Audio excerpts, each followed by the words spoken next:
وبه نستعين صلى الله على النبي الكريم وعلى آله وصحبه أجمعين. أعوذ بالله من الشيطان الرجيم. كتب عليكم إذا حضر أحدكم الموت إن ترك خيرا الوصية للوالدين والأقربين بالمعروف حقا على المتقين. جب تم میں کسی کی موت کا وقت قریب آ جائے اور وہ مال چھوڑے تو تم پر والدین اور قرابت داروں کے لیے دستور کے مطابق وصیت فرض کی جاتی ہے. پرہیزگاروں پر یہ لازم ہے. یہ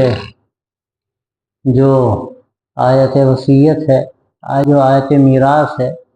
آیت وراثت ہے، وہ اس کے بہت بعد کی ہے. شروع میں یہ آیت اتری تھی اور یہ شروع سے دستور چلا آ رہا تھا زمانہ جاہلیت سے کہ وراثت کا حق صرف اولاد کو اور بیوی کو ہوتا تھا. ماں باپ کو اور دوسرے قرابت داروں کو اس میں سے کچھ حصہ نہیں ملتا تھا. تو یہاں اس آیت میں یہ کہا جا رہا ہے کہ جو اور دوسرے قرابت دار ہیں اور سے بڑھ کر والدین ہیں ان کا بڑا حق ہے. ضرور تمہیں چاہیے کہ تم ان کے لیے وصیت کرو. یہاں پر کتب علیکم کے الفاظ ہیں جو عام طور پر فرضیت و وجوب کے لیے استعمال ہوتے ہیں کہ تم پر لازم کیا گیا ہے کہ جب موت کا وقت آ جائے تو تم والدین کے لیے اور قرابت داروں کے لیے وصیت کرو. وصیت کہتے ہیں کوئی بات تاکید کے ساتھ کہی جائے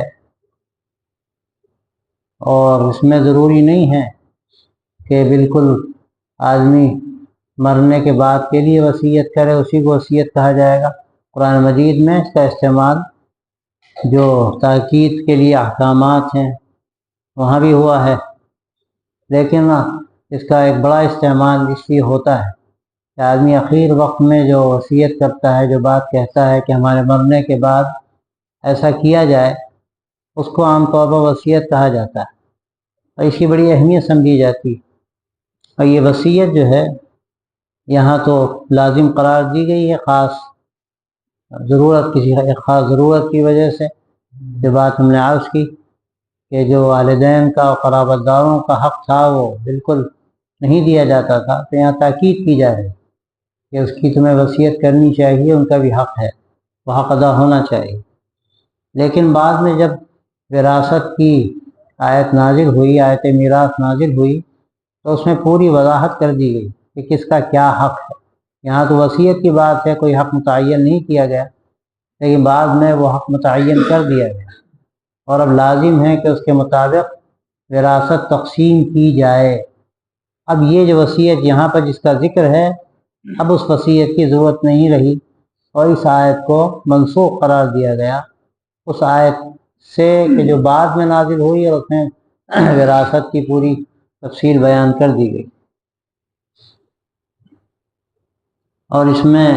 مال کے لیے لفظ خیر استعمال ہوا ہے. جب تم میں کوئی خیر چھوڑے، خیر سے مراد کیا ہے؟ مال چھوڑے. اور قرآن مجید میں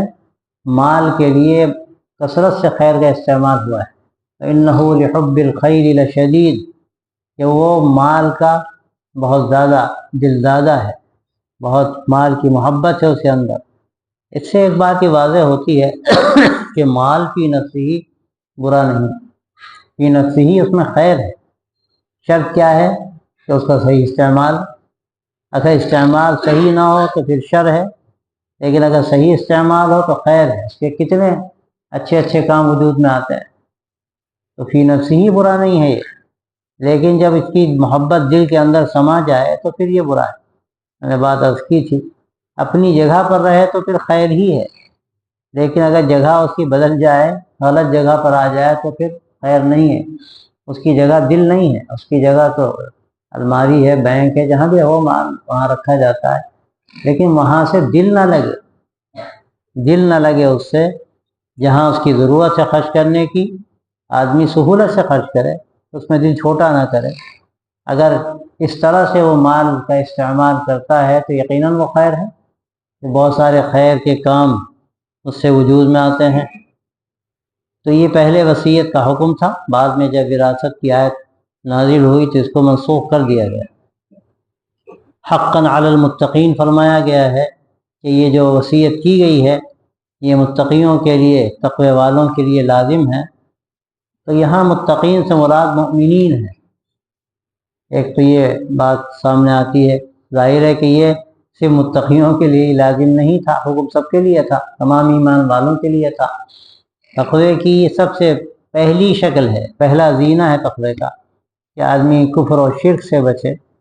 اور پھر اس کے آگے مراحل ہیں۔ آخری بالکل درجہ یہ ہے کہ معمولی سے معمولی شبہات سے بچے،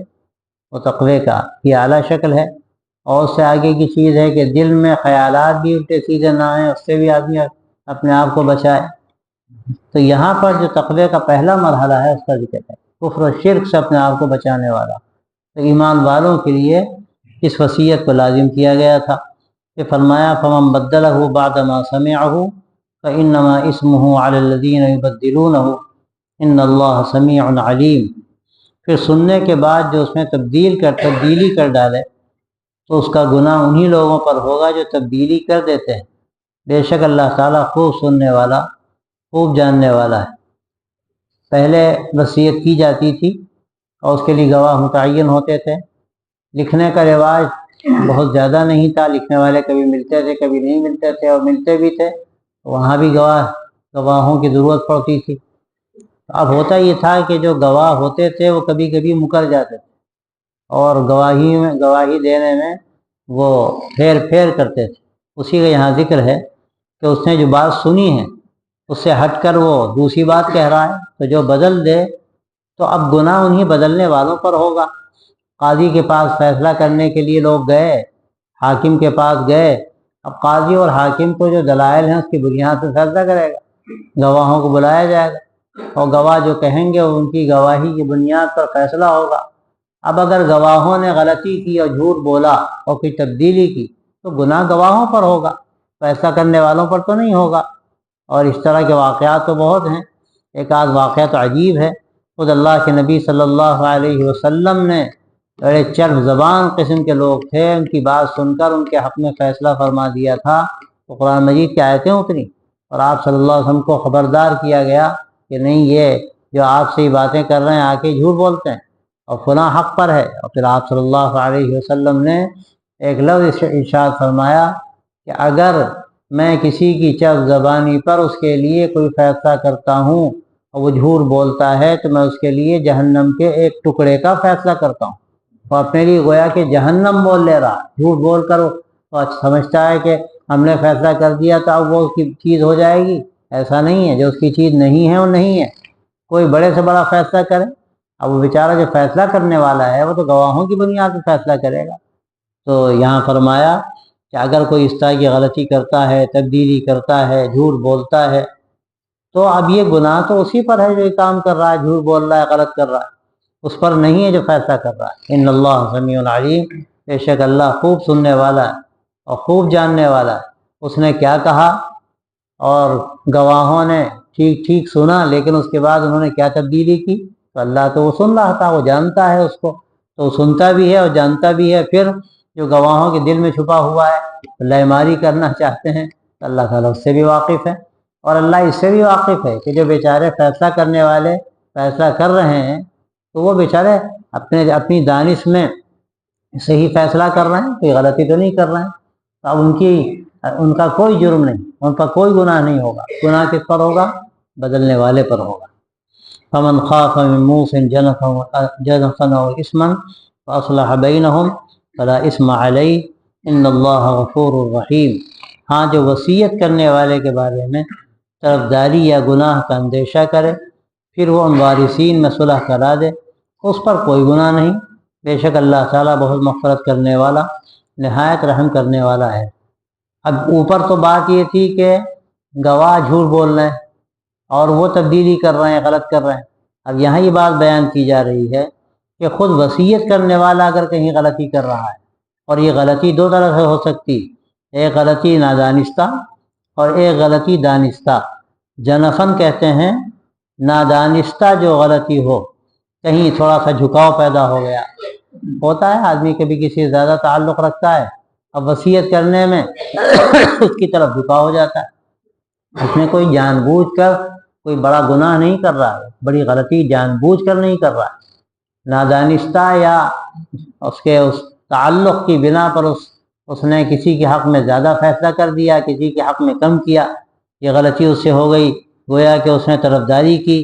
یا گناہ اس نے کیا باقاعدہ غلط کوئی فیصلہ کر کے۔ اب یہ جو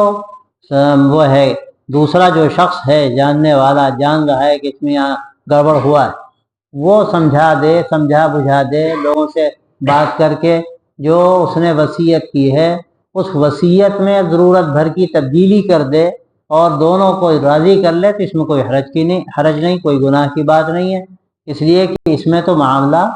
غلط رخ کی طرف جا رہا تھا، اس نے لوگوں کو سمجھا بجھا دیا کہ نہیں یہ مناسب نہیں ہے، جو وصیت ہوئی ہے اس وصیت میں تھوڑا سا تجاوز ہوا ہے، اس میں تھوڑی سی زیادتی ہوئی ہے، تو یہ خلاف اولا بھی ہے اور گناہ کی حد تک کبھی بات پہنچ جاتی ہے، تو بہتر یہ ہے کہ اس میں تھوڑی سی تبدیلی کر لی جائے اور آپس میں مصالحت کرا دی جائے۔ اب کوئی اگر آپس میں بیٹھ کر ایسی صلح کرا دیتا ہے، مصالحت کرا دیتا ہے،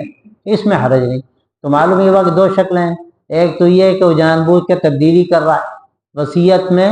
اس میں کوئی ضرورت نہیں، وصیت بالکل درست ہے اپنی جگہ پر، اس میں کوئی ایسی جنبداری نہیں ہے، کہیں کوئی وہ نہیں ہے، طرفداری نہیں ہے، کوئی گناہ کی بات نہیں ہے، اس کے بعد بھی وہ گڑبڑ کر رہا ہے، اب وہ اپنا فائدہ اٹھانا چاہتا ہے، جو اس کے تعلق والے ہیں سوچتا ہے ان کو زیادہ مل جائے، ایسا اگر کوئی کرتا ہے تو ظاہر ہے کہ وہ جو گواہی دینے والا گڑبڑ کر رہا ہے اس پر گناہ ہوگا، لیکن اگر ایسا نہیں ہے بلکہ خود وصیت کرنے والے نے کچھ گڑبڑ کر دیا، بعضوں کو زیادہ دے دیا، بعضوں کو کم دیا، اور اس میں تعلق محبت کی وجہ سے بھی ہوتا ہے، اور کبھی کسی سے اندر کوئی حسد ہوتا ہے، یا بس اندر بات بیٹھ جاتی ہے کہ ان کو ہمیں نہیں دینا، حالانکہ ان کا بھی حق تھا، ان کو نہیں دے رہا ہے وہ، تو اب اس میں وصیت کرنے والا جو ہے وہ کہیں نہ کہیں ڈنڈی مار رہا ہے۔ تو اب اگر گواہ یا کوئی بھی بیٹھ کر پوری بات سمجھ لے اور صلح کرا دے آپس میں بٹھا کر کہ دیکھو ان دیا تو اتنا ہے لیکن یہ مناسب نہیں ہے، تمہارا اتنا ہونا چاہیے اور ان کا اتنا ہونا چاہیے، اب اس وصیت میں تھوڑی بہت تبدیلی کر رہا ہے، اور دو جو فریق ہیں جن لوگوں کے لیے وصیت کی گئی ہے ان کو بٹھا کر ان کو مطمئن کر رہا ہے، لوگ مطمئن ہو رہے ہیں، اس میں کوئی حرج کی بات نہیں۔ یہ جو تبدیلی ہو رہی ہے تبدیلی صلح کرانے کے لیے، مصالحت کے لیے، اگر یہ نہیں کی جائے گی تو جھگڑے کھڑے ہو جائیں گے، اسے معاملات سے تو لوگ سب واقف ہوتے ہی ہیں، ایک کہے گا ہمارا حق تھا، ہمارا حق مارا گیا، دوسرا جو اس کا اتنا زیادہ حقدار نہیں تھا وہ بڑا خوش ہوگا کہ ہمیں زیادہ مل رہا، اب وہاں دونوں میں جھگڑا شروع ہو جائے گا۔ اب اگر تیسرا آدمی بیٹھ کر معاملہ صاف کرا دے کہ نہیں ذرا سا اس میں ادھر زیادہ چلا گیا، تھوڑا سا ادھر کر لو اور تم بھی اس کو مطمئن ہو جاؤ اور ان کا بھی حق پورا مل جائے گا، تو اس تبدیلی میں کوئی حرج نہیں ہے۔ ان اللہ غفور الرحیم، بے شک اللہ تعالیٰ بہت مغفرت کرنے والا اور نہایت رحم فرمانے والا ہے۔ اب مطلب یہ ہے کہ اس نے بیجا کسی کی رعایت کی ہے، اس میں کوئی گڑبڑ ہو گیا، تو اب اس کو کوئی درست کر رہا ہے، صلح صفائی کرا رہا ہے، تو ایسی تبدیلی میں کوئی گناہ نہیں، اور اللہ تعالیٰ ایسی چیزوں کو تو معاف فرما دینے والا ہے اور بہت زیادہ رحم فرمانے والا ہے کہ اس نے کسی کو کھڑا کر دیا اور ہر حق والے کو اس کا حق کسی نہ کسی درجے میں مل گیا۔ اب پڑھو۔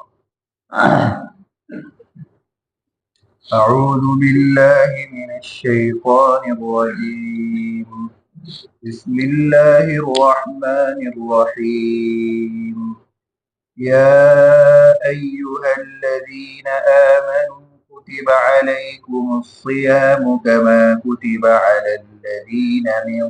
قبلكم لعلكم تتقون أياما معدودات فمن كان منكم مريضا أو على سفر فعدة من أيام أخر وعلى الذين يطيقونه فدية طعام مسكين فمن تطوع خيرا فهو خير له وأن تصوموا خير لكم إن كنتم تعلمون. اب یہاں روزوں کی فرضیت کا تذکرہ کیا جا رہا ہے، اور روزوں کا تذکرہ دوسرے مذاہب میں بھی ہے، آسمانی کتابوں میں بھی ہے، تو ظاہر ہے کہ اہل کتاب کے ہاں اس کا رواج تھا، اور اس کے علاوہ بھی اہل شرک و کفر میں بھی اس کا تذکرہ ملتا ہے۔ ہمارے برادران وطن کے ہاں بھی برت کے نام سے روزوں کی شکلیں ہیں، وہ روزہ اس طرح تو نہیں جو اسلام میں ہے، لیکن اس کی مختلف شکلیں ہیں۔ کہیں سبزیوں کا پرہیز ہے، کہیں پھلوں کا پرہیز ہے، کہیں جنس کا پرہیز ہے، پھل کھا سکتے ہیں، گیہوں اور چاول اجناس جو ہیں ان کو نہیں کھا سکتے، یہ ساری شکلیں ہیں۔ اور پھر روزوں کے اوقات میں بڑا فرق ہے، بعض لوگوں کے یہاں بڑے لمبے لمبے روزے ہیں اور بعضوں کے یہاں بہت ہی مختصر ہیں، اور پھر اس میں دنوں کا فرق ہے، 3 دن 4 دن 5 دن 10 دن، پورے مہینے کے روزوں کا جو نظام ہے یہ اللہ تبارک و تعالیٰ نے مسلمانوں کو عطا فرمایا اللہ کے نبی صلی اللہ علیہ وسلم کے ذریعے سے پورے اعتدال کے ساتھ۔ اور یہاں اس کی وضاحت بھی فرما دی کہ یہ روزے کوئی نئے فرض نہیں کیے جا رہے ہیں، گزشتہ امتوں پر بھی روزے فرض تھے، اور یہ اس لیے بات فرمائی تاکہ تم بوجھ محسوس نہ کرو، مسلمان بوجھ محسوس نہ کریں کہ تو عجیب چیز فرض کر دی گئی، کھانا پینا چھوڑوا دیا گیا اور یہ تو ہمارے لیے بڑا مشکل ہے۔ تو اللہ تعالیٰ فرماتا ہے کہ یہ کوئی نیا کام نہیں ہے، یہ روزے تو پہلے بھی فرض ہو چکے ہیں۔ اے ایمان والو، تم پر روزے فرض کیے گئے جیسے کہ تم سے پہلے لوگوں پر فرض کیے گئے تھے، عجب نہیں کہ تم متقی بن جاؤ۔ تم الصیام اصل میں امساک کو کہتے ہیں، یعنی رک جانا، اس لیے عربی زبان میں اس لفظ کا استعمال کثرت سے ہوا ہے۔ گھوڑوں کے بارے میں کثرت سے اس کا استعمال کیا گیا ہے، اس زمانے میں رواج تھا کہ گھوڑوں کو جب بڑے کام کے لیے تیار کرتے تھے تو اس کو کھانا نہیں دیتے تھے، کئی وقت کھانا نہیں دیتے تھے، اور تنگ و تاریک جگہوں پہ رکھتے تھے، خوب پسینہ بہاتے تھے، نہ جانے کیا کیا کرتے تھے، اس کے لیے بھی سیام کا لفظ استعمال کرتے تھے، گویا روزے گھوڑے کو روزے رکھائے جا رہے ہیں، مطلب یہ ہے کہ ان کو چارہ وارہ نہیں دیا جاتا تھا، روکا جاتا تھا کھانے پینے سے۔ اصلاً الصیام اور الصوم یہ مصدر ہیں دونوں لفظ، اصلاً اس روزے کو امساک کو کہتے ہیں۔ اب یہ اللہ تبارک و تعالیٰ نے جو روزے فرض کیے ہیں یہ پوری ایک خاص اصطلاح ہے شریعت کی، کھانے پینے سے بچنا اور ازدواجی تعلقات سے بچنا، خاص طور سے ان 3 چیزوں کا لازماً حکم ہے، اور اس کے علاوہ آدمی اپنی زبان کی حفاظت کرے، غلط کاموں سے بچے، ان کا تذکرہ بھی کثرت روایتوں میں ہوتا ہے۔ اور فرمایا کہ یہ روزے اللہ تبارک و تعالیٰ نے جو فرض کیے ہیں تم پر، ان کا مقصد یہ ہے کہ تم متقی بن جاؤ، تمہارے اندر پرہیزگاری پیدا ہو جائے، تمہارے اندر پرہیزگاری پیدا ہو جائے۔ جب جائز چیزیں اللہ کے حکم سے چھوڑ دی گئی تھی تو اب جو حرام و ناجائز ہیں ان سے بچنا کس قدر آسان ہوتا جائے گا، یہیں سے تقویٰ پیدا ہوگا آدمی کے اندر۔ یعنی خاص وقت میں، خاص دنوں میں یہ متعین کر دیا گیا، لازم کر دیا گیا کہ اب کھانے پینے کے قریب مت جاؤ، جو چیزیں تمہارے لیے جائز ہیں ان کے بھی قریب مت جاؤ، اپنے بیوی کے پاس بھی مت جاؤ، جو تمہارے لیے جائز ہے۔ جب آدمی اس کا عادی ہو جائے گا تو ظاہر ہے کہ جو چیزیں ناجائز ہیں ان سے بچنا اس کے لیے آسان ہو جائے گا۔ کچھ وقت کے لیے جائز چیزوں کو چھوڑ رہا ہے تو اب اس کے بعد جو ناجائز چیزیں ہیں ان سے اپنے آپ کو بچانا اس کے لیے آسان ہوگا، گویا کہ ایک ریہرسل ہے، یہ سال بھر کے لیے گویا کہ آدمی کو تیار کیا جا رہا ہے۔ یہ رمضان مبارک کا جو مہینہ ہے یہ سال بھر کے لیے ایک مشق کا مہینہ ہوتا ہے، اس میں اگر آدمی اچھا وقت گزار لے اور اپنے آپ کو پوری طرح تیار کر لے تو اس کے اثرات پورے سال کم از کم پڑتے ہیں، اور آدمی کے لیے غلط کاموں سے بچنا آسان ہو جاتا ہے اور تقوی کا مزاج بنتا ہے۔ تقوی کے مزاج کا مطلب یہی ہے کہ آدمی سوچے کوئی کام غلط تو نہیں ہے، جب جائز چیزیں ہم نے اللہ کے لیے خاص وقت کے لیے چھوڑ دی تو اب ناجائز چیزیں کیا ہم ان کے قریب جائیں؟ کیا ہمارے لیے مناسب ہے؟ اصل تو اللہ کا حکم ہے، اللہ کی بندگی ہے، اللہ جو چاہتا ہے اس کے مطابق ہمیں زندگی گزارنی ہے۔ تو یہ مہینے بھر کے روزے حقیقت میں انسان کے اندر ایک صلاحیت پیدا کرتے ہیں، ایک مزاج اس کا بناتے ہیں کہ غلط کاموں سے پھر وہ رکے گا۔ الامساک کا جو لفظ ہے وہ روزے پر پوری طرح صادق آتا ہے، اسی لیے اس کا نام صوم رکھا گیا کہ جائز چیزوں سے رک گیا۔ جب جائز چیزوں سے رک گیا تو اب ناجائز چیزوں سے رکنا اس کے لیے کیوں آسان نہیں ہوگا؟ وہ کئی بار سوچے گا، بار بار سوچے گا کہ ہم نے رمضان میں تو کھانا پینا چھوڑا، اب ہم خدا نخواستہ نشے کے قریب جائیں، غلط کاموں کے قریب جائیں، حرام مال کھائیں، یہ کیسے ہو سکتا ہے؟ تو یہ رمضان کے روزے اللہ نے اسی لیے فرض کیے کہ اسے تقوی کا مزاج بنے۔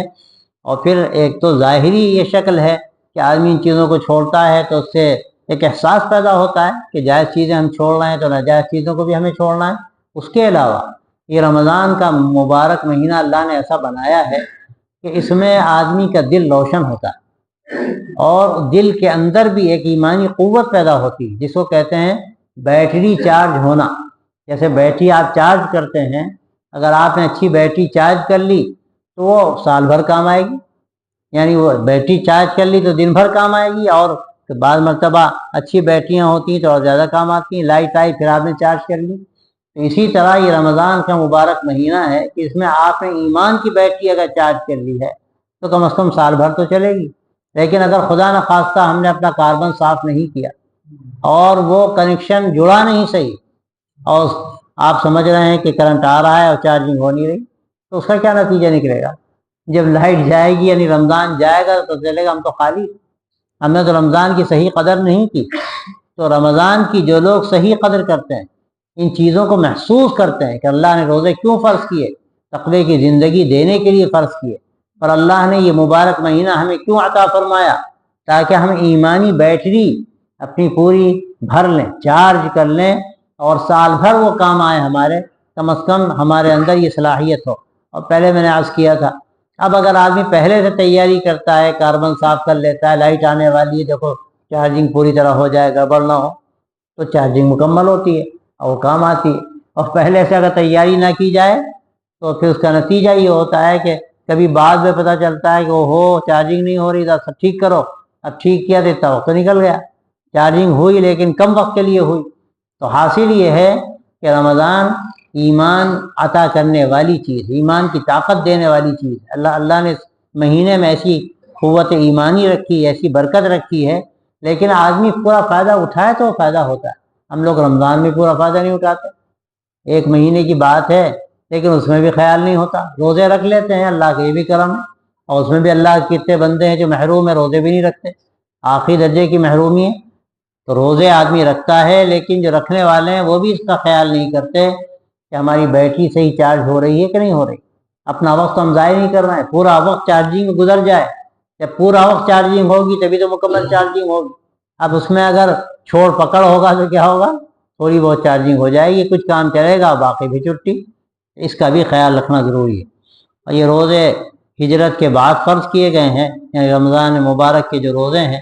یہ ہجرت کے بعد فرض کیے گئے، اور اس کے بعد سے آپ صلی اللہ علیہ وسلم اور مسلمانوں نے یہ پورے مہینے روزے رکھے، اور اسی میں غزوات بھی پیش آئے، سفر بھی ہوئے۔ ان سفروں میں جب غزوات کے سفر ہوئے تو آپ صلی اللہ علیہ وسلم نے روزے نہیں رکھے، اور روزہ رکھنے سے منع بھی فرمایا، اس کی تفصیل تھوڑی سی بعد میں آئے گی۔ اور یہ فرمایا کہ ان حالات میں سفر میں روزہ رکھنا نیکی نہیں، اس لیے کہ جہاد سے تقابل تھا، جہاد پہ جانا تھا، غزوہ تھا، اب اگر روزے کی اجازت ہوتی تو لڑنا پھر آسان نہ ہوتا، کمزوری ہو جاتی، اس کی وجہ سے آپ صلی اللہ علیہ وسلم نے فرمایا کہ سفر میں روزہ رکھنا نیکی نہیں ہے۔ تو وہ اس خاص سفر کی بات تھی، اب اس کا ذکر آگے آتا ہے۔ ایام معدودات فمن کان منکم مریضا او علی سفر فعدۃ من ایام اخر، فرمایا کہ گنتی کے چند روز ہیں۔ اب جیسے اوپر فرمایا تھا کہ ایمان والوں تم پر روزے فرض کیے گئے جیسے تم سے پہلے لوگوں پہ فرض کیے گئے، آسانی کے لیے، تاکہ آدمی مطمئن ہو، کوئی ایسا کام نہیں دیا جا رہا ہے تمہیں، کوئی نیا ہو بڑا بھاری بوجھ ہو تمہارے اوپر، یہ تو پہلے سب پہ فرض رہ چکے ہیں، پھر یہاں دوبارہ تسلی دی جا رہی ہے۔ ارے بھائی کتنے دن ہیں،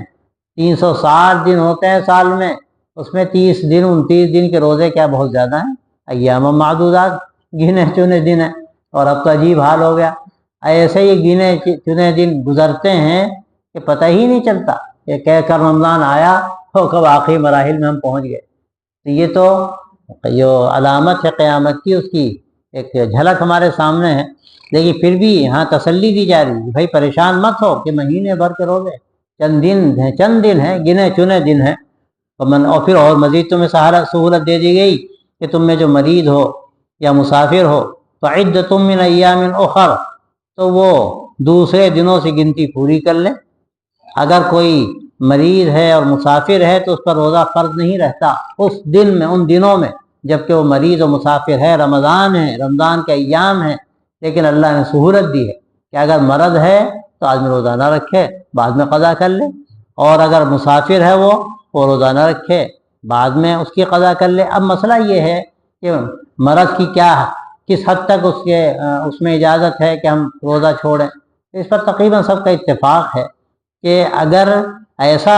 مرض ہو کہ جس کی وجہ روزہ رکھنے کی وجہ سے اس مرض میں اضافے کا اندیشہ ہو، اس مرض میں اضافے کا اندیشہ ہو، یا ایسی کوئی شکل ہو کہ روزہ رکھ لینے سے مرض پیدا ہو جانے کا اندیشہ ہو، دونوں باتیں ہو سکتی ہیں، مرض ہے اور مرض میں اضافے کا اندیشہ ہے، یا ایسی کوئی صورتحال پیدا ہو گئی مرض کی کہ ظاہری طور پر کوئی مرض نظر نہیں آ رہا ہے، لیکن ڈاکٹر یہ کہتے ہیں کہ اگر آپ روزہ رکھیں گے تو آپ بیمار ہو جائیں گے، آپ کے لیے بار بار کھانا پینا لازم ہے۔ اگر کوئی ایسی صورت ہے تو بھی اجازت ہے کہ آدمی روزہ چھوڑ دے، اور صحت اگر بعد میں ہو جاتی ہے تو روزہ رکھے، اور اگر نہیں ہوتی تو فدیہ ادا کر دے، جو روزے اس نے چھوڑے ہیں اس کا وہ فدیہ دے دے، وہ فدیہ اس کے لیے کافی ہے، اور اگر صحت ہو جائے تو روزہ رکھو۔ اب جو اسی طرح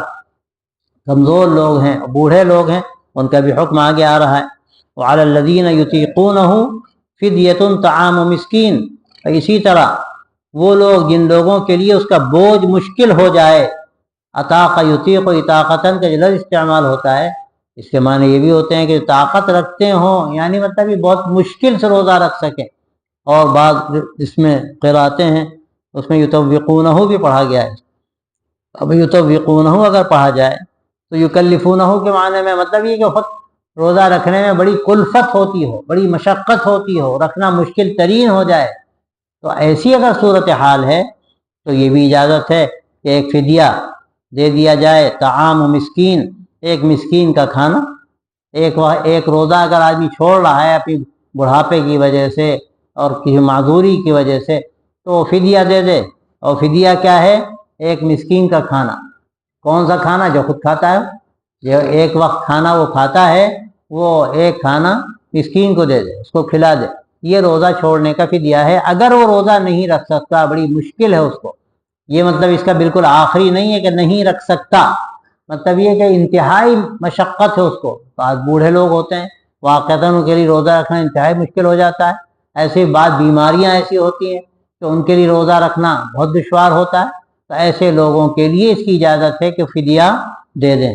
اور یہی بات زیادہ مناسب معلوم ہوتی ہے۔ بعض لوگ کہتے ہیں، بعض حضرات مفسرین، کہ یہ ابتدائی بات تھی، الذین یطیقونہ